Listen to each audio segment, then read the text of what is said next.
Good morning, Pioneers. My name is Alexander Corso. I am the Assistant Director in the Career Development Center, and I am the liaison for the College of Humanities and Social Sciences. And today I'm going to be talking about resume writing and cover letters.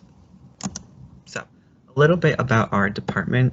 So, the Career Development Center can help you with your journey from start to finish and with all things related to careers. So, some of the areas that the Career Development Center can help you with is career coaching, resume reviews, mock interviews, job search, LinkedIn and social media reviews, graduate searches, and events. Again, these are just a few of the areas that we can assist you with. And again, we are here for all of your career related needs. So, what is a resume? A resume is a document that contains a summary of your job, accomplishments, education, skills, and goals. A resume is usually used for the purpose of obtaining an interview when seeking an internship or a job or when applying for graduate school. A resume essentially is just a review of who you are, what your experience is, and what you can offer as a potential employee to a prospective employer. Style recommendations. So for a resume, essentially you want to keep it to one page always, especially as for recent college graduates. You want to keep it neat, well organized, and free from errors. So I always recommend that you have a second pair of eyes review your resume after you've completed it because there are certain things that you may have missed. So again, having a second pair of eyes, they can check for things such as grammar mistakes or spelling mistakes. Again, short and sweet. You don't want to have your resume be paragraphs when you're writing your job descriptions. Again, short and concise statements, and start your job description with action verbs. You really want to grab the attention of the hiring manager and recruiter who's going to be reviewing your resume. Easy to read. Again, having a clear, concise layout. Hiring managers and recruiters usually give resumes about a 10 to 20-second glance, and then they're on to the next resume. That is the industry standard for resume reviews once you've applied for an opportunity. So you always want to make sure that your resume is easy to read. So you want to make sure that you're bolding the areas of your resume, so your education, your awards and honors, relevant coursework, your work experience, your extracurricular activities or skills. You want to make sure that a hiring manager, when they are glancing at your resume, they can easily scroll to the area that they're looking for and easily pick out the information. Recommended font for resumes. So you, as a potential employee, you can change between 10 to 12 point font, but you don't want to go any smaller than 10. When you are labeling the sections of your resume, you can shift between 14 to 16 times font, and you can, the recommended fonts are Times New Roman, Arial, and Georgia. Those really are the three recommendations that we suggest. You really should kind of stick to those three because those are the industry standard for resume fonts. Again, going back to what I mentioned earlier, you want to bold your major section headers and bold the job titles. Again, this will just indicate to the employer what is the most critical information that they're looking for. So then when they do look at your resume, they can easily identify what information that they're looking for. Page layout. Again, as I mentioned previously, you want to keep your resume to one page unless you have extensive work experience. If you have been volunteering, you've done several internships, things of that nature, and your resume does go on to a second page, that is perfectly okay. The recommendation is for your resume to be one page. However, if your resume does go to a second page, we want to make sure that it's not just a sentence on the second page. You want to have that second page really kind of be, to the middle or a full second page. This way, it highlights who you are, what your experience is, and what you can offer as a potential employee to a prospective employer. So when you are applying for opportunities, you want to customize your resume for the employer or the position that you're applying for best results. Again, so this is key. So you want to make sure that when you apply for an opportunity or when you're looking for an opportunity that you save the job description. So that way later when you go to apply for the opportunity, you can look at the job description and you can kind of get a sense of what they're looking for and then tailor your resume to that specific job that you are applying to. A lot of employers are moving towards having their application processes be automated through automated systems. So you want to make sure that you highlight keywords or buzzwords that are being repeated in the job description. So you want to make sure that those words are highlighted in your resume, because the systems are going to ping those buzzwords. And unfortunately, if you don't have those words, your resume unfortunately isn't going to be moved to the next stage in the interview process. So again, it's always important that you tailor your resume to the job that you are applying to. Don't use templates or text boxes in your resume, and the reason that is that templates make it highly difficult for individuals to edit the resume, because you need to stick to the format that is within the template as well. Based off of the template that you select, it could limit the amount of usable space that is on the resume. And again, space is very critical when you are drafting your resume. So for us, we recommend that you just open up a blank Word document and just start typing. This will allow you to stay in control of the format of your resume.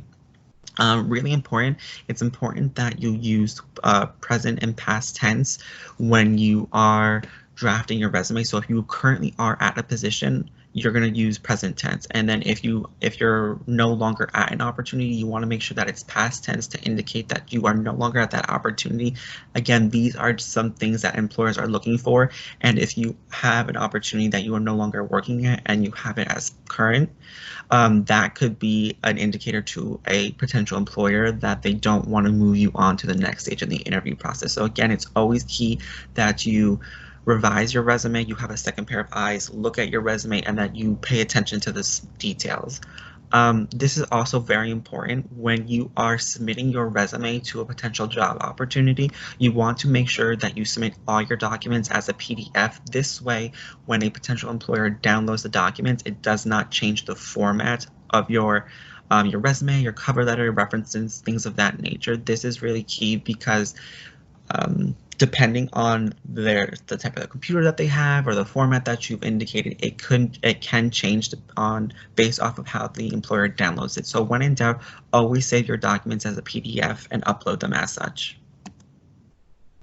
Parts of your resume. So at the top, you will always have your contact information. So that will be your name, your address, your phone number, and your email address. That is standard across all resumes. Your contact information always goes at the top, and you'll want to center that information. And I will show you a sample resume later in the presentation. An objective statement, for me, I recommend students that this is an optional area. You can put it in, you can leave it out. Again, depending on the opportunity that you're applying for. If you really want to highlight who you are, what your skills are, and why you're applying for this opportunity, you can put an objective statement in there. I usually recommend students leave it out just because it takes up space that it can be used to highlight other opportunities such as your relevant work experience. Next is your education. So this is always going to be in reverse chronological order. So if you are pursuing a bachelor's degree at the moment, you're going to put William Paterson University, Bachelor's of Arts in philosophy, your expected graduation date. If you have an associate's degree, that will go underneath your bachelor's degree. It's in reverse chronological order, so it's always from most recent to least recent. Awards or honors. If you are part of Dean's List, you have any scholarships, things of that nature, this is information that would go in the awards and honor section, and you definitely can highlight this.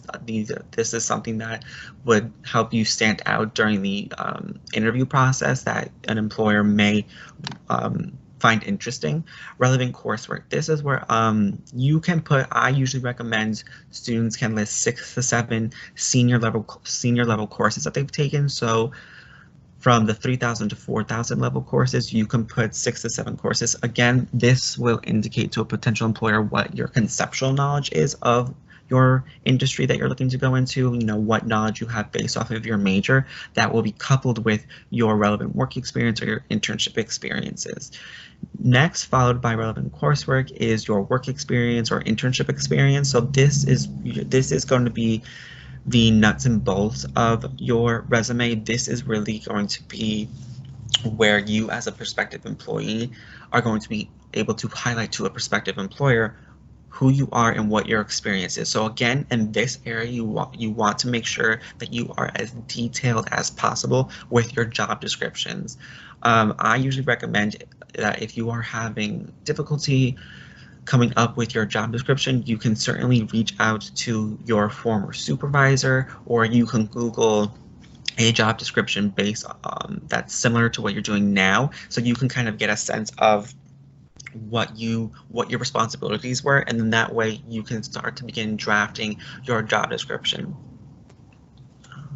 Next, if you are part of any clubs or any sports, things of that nature on while you were in undergrad, you can list that in your activity section. This again is key. You want to make sure that you stress if you had any leadership responsibilities. So if you were part of a club on campus and you were the president or you were the vice president and treasurer, things of that nature, you want to stress those because it's going to highlight your abilities during the interview search process. Community service or volunteering, if you participate in any volunteering or you do any community service, again, you want to highlight these again because it's just going to add to who you are as a prospective employee. And again, it will add to your work experience or your volunteer experience, again, because community service and volunteering, it is experience. So again, if you had a leadership responsibility or a leadership role as a volunteer, you want to highlight that, especially if it is within the industry that you're looking to go into once you graduate. And then lastly, you always end your resume with skills. So this is where you want to highlight your computer skills. Not that soft skills aren't important. However, you want to save those for your cover letter or in the interview process because they can be highlighted or seen more effectively during that process. Whereas on your resume, you want to highlight your hard conceptual skills of software systems, so such as Word, PowerPoint, Excel, Outlook, any social media platforms, but you want to indicate the name of each platform specifically. Again, go back and pay attention to the job description. If they're indicating certain software systems that they are looking for that role, you want to make sure that if you have experience in that you highlight it as such in your job descriptions and in your skills section. Again, because this is going to be key because they're specifically indicating what they are looking for in a prospective employee. Here you can see a sample resume that normally I recommend students use. Again, this varies from student to student, so this is just one sample resume that can be used. So again, as I mentioned, at the top would be your contact information, so your name, your address, phone number, email address, followed by your education section. So you could see William Paterson University, Wayne, New Jersey, Bachelor of Science, the expected graduation date, their major, minor, GPA. You can put your GPA on your resume. The recommendation is that if your GPA is a 3.0 or higher, you can put it on your resume. Followed, you have your awards and honors section. So as I mentioned before, if you have any scholarships, if you're part of any leadership societies, things of that nature, that can go in the awards and honors section. The relevant coursework is not on the sample resume here. However, that would go between the awards and honors and work experience sections. Your work experience. So here again, you want to pay attention to the formatting. So you see here that has Columbus Home Improvement, Newark, New Jersey, administrative assistant, and then the time frame. I normally recommend students to bold the name of the company and then italicize the title that they had while at the company. You can interchange this. However, my preference is, and usually what I recommend is, again, that students that bold the name of the company and italicize their title that they had.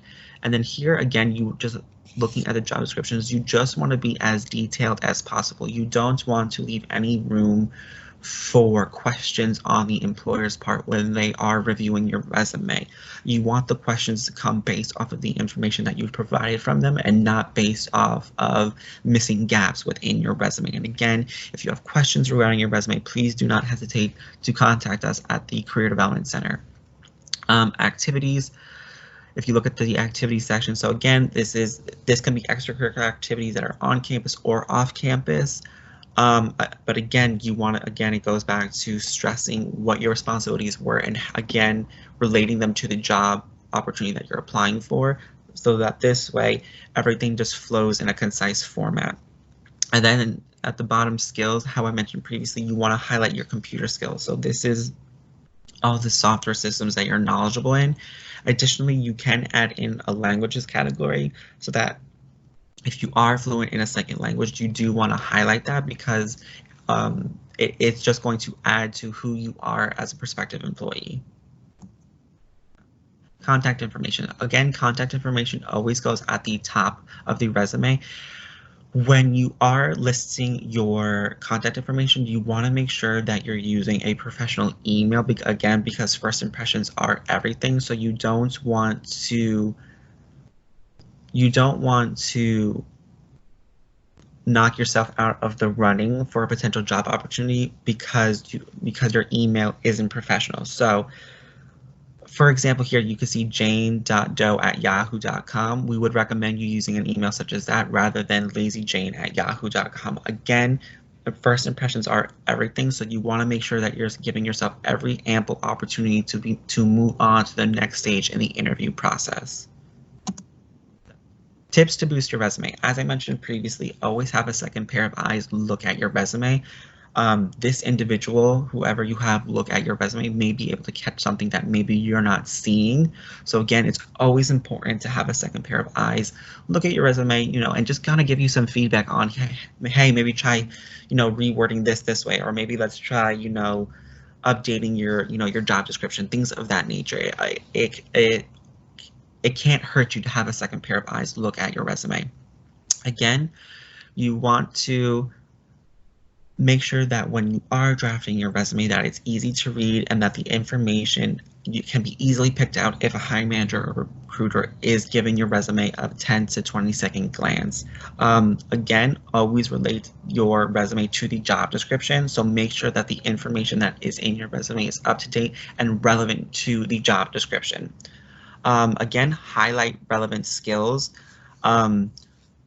So these relevant skills wouldn't be put in the skills section. You would want to highlight them within the job descriptions of your resume. So listening skills, communication skills, leadership, collaboration, and people skills. These can be demonstrated within the job description, and then you can highlight them even further in the cover letter or during the interview process. Highlighting major achievements. Internships are key. Internships can be substituted for years of experience. So if you've done 2 to 3 internships, which we recommend, this will help you stand out compared to other college students from other universities who haven't done internships. So again, you want to make sure that you're highlighting all relevant achievements and opportunities that you've had that make you stand out and demonstrate that why you are the most qualified candidate for the opportunity that you're applying for. And again, always tailor your resume to the job or internship that you're applying for. That is key. So things to remove from your resume, or things that you can consider to remove from your resume. High school information. So rule of thumb is that by the end of your freshman year, we recommend that you start to remove any information from high school. And the reason that is because you're starting to replace that information with more relevant or more up-to-date information that coincides with your major and your career goals upon graduation. So you're participating in an internship, you're joining clubs, you're doing extracurricular activities, you're volunteering, you're pursuing opportunities that more align with your major that are going to help you stand out in the interview process upon graduation.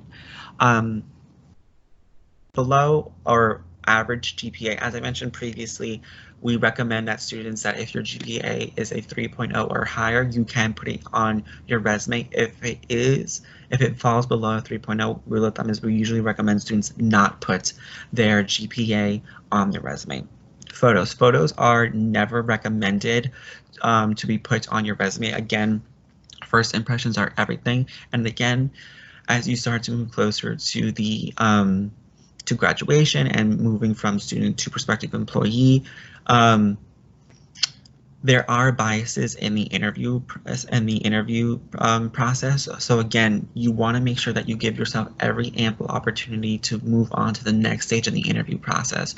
So again, if you put a photo on your resume, you don't know what the individual on the other end may be considering or what they're looking for in the prospective employee that's going to fill that role. So again, that's why we recommend students not push photos on their resume, because again, you don't know what biases other individuals are coming with that are doing the hiring.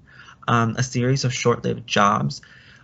So if you have work experience and your work experience kind of falls within, the 3 kind of month gap that you worked at it for an employer, you were there for 3 months, you moved on to another employer, you were there for 2 months, then you moved on to another employer, you were there for 3 months. The reason that we recommend students not put a series of short-lived jobs on their resume is because if an employer sees those time frames on the resume, it's going to, in their mind, it could potentially read as a red flag. It's going to show inconsistency on your part, and we don't want that. So that's why we usually recommend students not put a series of short-lived jobs, because again, you have to look at it from an employer's perspective. If you were in an employer's shoes, would you want to hire somebody who is unable to stay at a job more than 3 months? So that's usually why we recommend students not put a series of short-lived jobs on their resume, because unfortunately it shows inconsistency. Again, however, if that is your experience, don't worry. We in the Career Development Center can work with you, and we can assist you on how to address these questions that a potential employer may ask as to why you left after such a short period of time. Again, we can assist you with that in case those questions potentially come up. Letter. So a cover letter always, when in doubt, when you are applying for an opportunity, you want to submit a cover letter with your resume. Even if the job opportunity does not indicate so, you want to submit a cover letter, because a cover letter allows you to go further into detail about who you are and why you're the most qualified candidate for the position that you are applying for. So a cover letter expresses your interest in and qualifications for a position to a prospective employer. A cover letter should introduce your main points of your resume, but it shouldn't restate your resume in whole. Again, a cover letter should help you market your qualifications to a prospective employer. The cover letter basics, when in doubt, again, as I mentioned previously, always submit a cover letter with your resume. The cover letter is not a resume in sentences. You want to keep it short and concise. A cover letter is never more than 1 page. It's formal business style. A resume usually a cover letter is roughly usually no more than 3 paragraphs, sometimes 4, but again, no more than 3. Your first paragraph is why you're stating why you're applying for the position, and you're indicating which position and at what company you're applying for. This is key. You want to indicate the name of the position that you're applying for and the company, because you don't know who on the employer's end is reviewing applications, so you don't know how many jobs that they have on their end that they're reviewing. So again, this is just going to help you and the employer indicate which job that you're applying for. Your second paragraph is evidence of your requirements. So again, this is where having the job description is handy. So this will allow you to indicate what your work experience is, and why your experience and why you as a potential candidate are the best candidate for the opportunity. So you're relating your work experience to the job description, and you're indicating, again, you're referring back to why you are the best candidate for the opportunity. Lastly, then you close your resume, then you close the cover letter, thanking them for the opportunity, and that you look forward to hearing from them at their earliest convenience. And then again, you provide them with your contact information. So format of the cover letter. So again, your heading, this will be your contact information. So again, you want to make sure that your contact information mirrors the contact information on your resume. That's key. You want to keep them similar to one another. So that will go on there, followed by the date, and then the employer's address. So when you are drafting your cover letter, you want to make sure that when in doubt, you want to address the cover letter to the specific individual that you are going to be potentially reporting to. So sometimes in the job description, it will indicate who the hiring manager or who the supervisor, what their job title is. So sometimes you can take their job title and you can take the name of the company and you can Google that, or you can go to LinkedIn and you can find the individual that way. If you're unable to find the name of the individual who you would potentially be reporting to, and you've exhausted any and all resources to try and find the individual, then in the salutation, you would just put "Dear Hiring Manager." But when in doubt, you always want to try and address the cover letter to the specific individual that you're going to be reporting to. So again, in the first paragraph, you want to keep it short and sweet. You just want to indicate the job that you're applying for with the company, and then you want to give a brief summary of your qualifications. Then in the second paragraph, you're going to go into more detail regarding your qualifications with examples, again, as it relates to the job description. And then in the last paragraph, you're just restating your interest in the position, you're thanking them for the opportunity, and that you look forward to hearing from them at their earliest convenience. Then you close the cover letter with "Sincerely," and then underneath you state your name.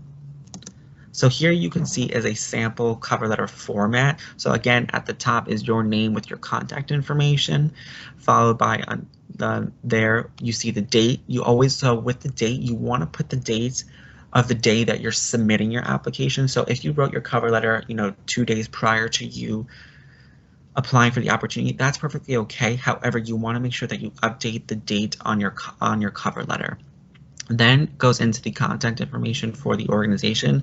Again, if you cannot find the name of the contact person of who you are going to be reporting to, that's perfectly okay.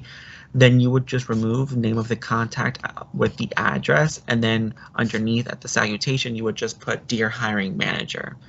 And then again, your first paragraph just briefly indicates the name of the opportunity that you're applying for, and then telling the employer why your qualifications make you the most qualified candidate for the position. Then the second paragraph, again, you're going into greater detail about who you are, what your experience is, and how your qualifications meet the job requirements of the job opportunity. And then lastly, you're just thanking them for the opportunity and that you look forward to hearing from them.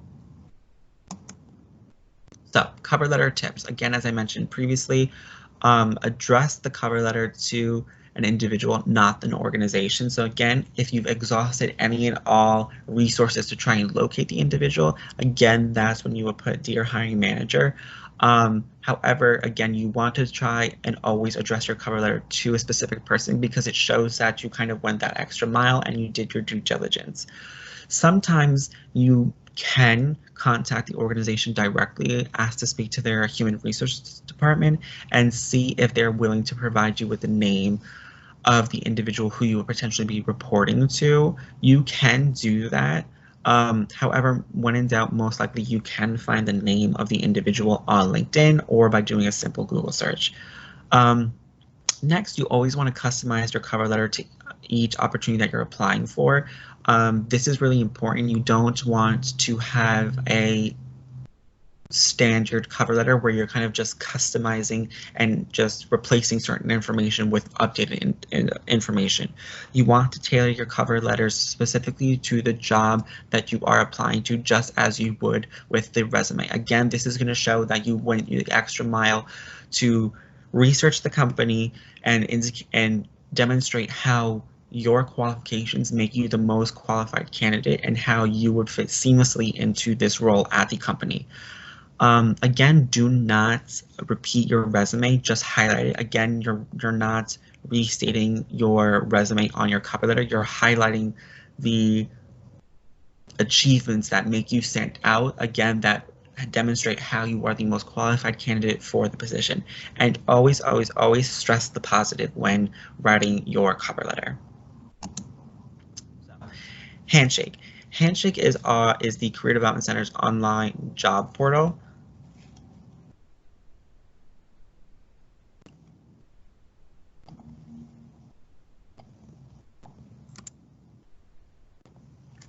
Again, so Handshake is the Career Development Center's online job portal. This is where we house all of our full-time, part-time, and internship opportunities. This is where you would, if you need assistance from the Career Development Center, this is where you would post, pardon me, this is where you would upload your resume and cover letter through the documents feature on Handshake. This way, if you need our assistance and you can't come specifically to the Career Development Center, you can upload your documents if you're applying for an opportunity through Handshake, and we can assist you through Handshake. Again, you can also apply for opportunities on Handshake. You can schedule appointments with us. You can see any of the upcoming